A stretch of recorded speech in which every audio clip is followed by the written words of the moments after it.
first, the training I was doing was actually not something I would ever recommend to anybody because it's something you are usually going to get injured by doing.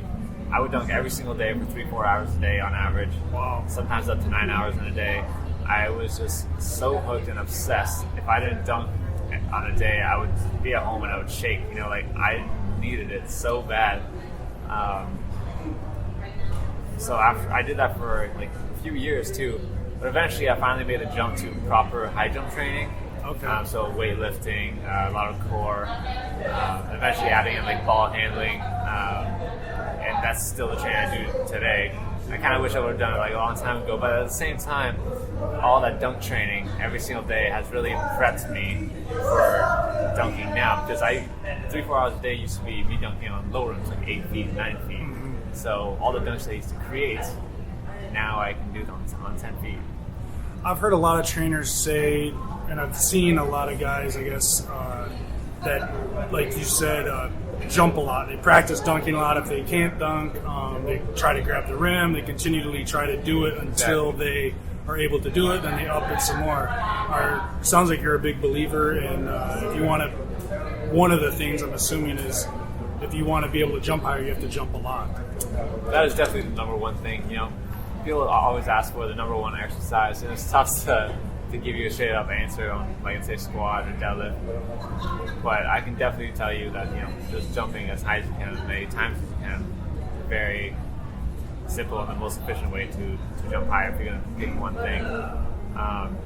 Even in terms of dunking, if I'm ever want to hit like a new dunk or I'm trying something out, at first I'm going to see if I can just like throw the ball at the rim. If I can do that, all right, next time I'm going to see if I can hit the bottom of the rim with the ball.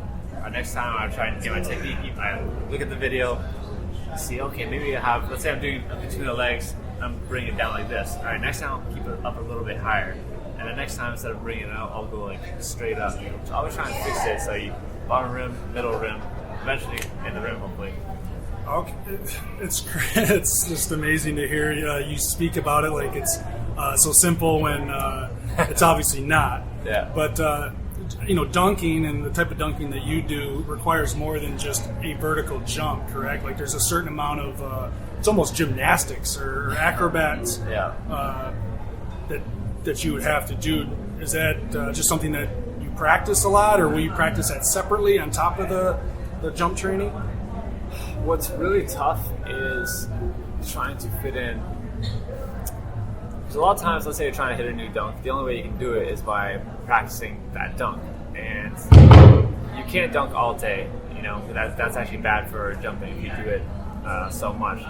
So my thinking was, okay, how do I get better at dunking without dunking? And so I'm actually one of the first people, maybe the first person who started implementing ball handling drills specific for dunking. Okay. So I go up against the wall, I grab, let's say, a medicine ball, I hold it up, I drop the ball, and as it comes up, I'll go between the legs as fast as I can and hit on the top as if I'm about to dunk.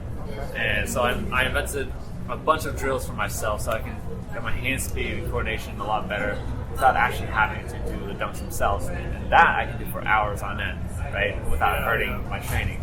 Okay, that's great. I've never heard that before.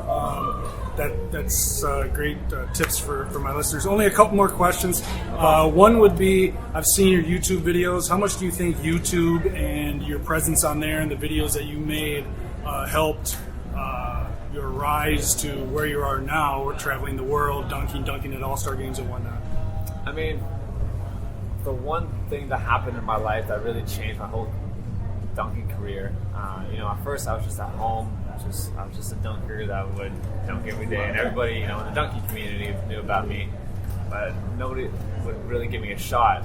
And I knew I was better at some pro dunkers, but nobody would give me a shot because, it was safer to pick another dunker to go out and do a show, of course.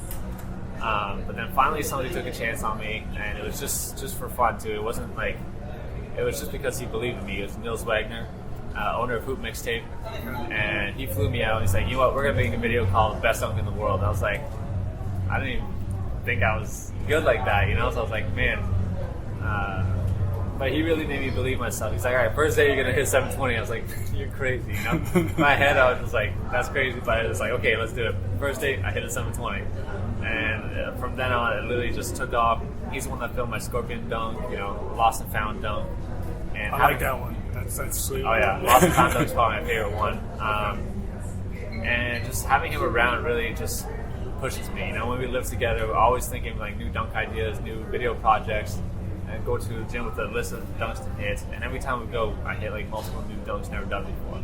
So he's really the one that like made everything happen.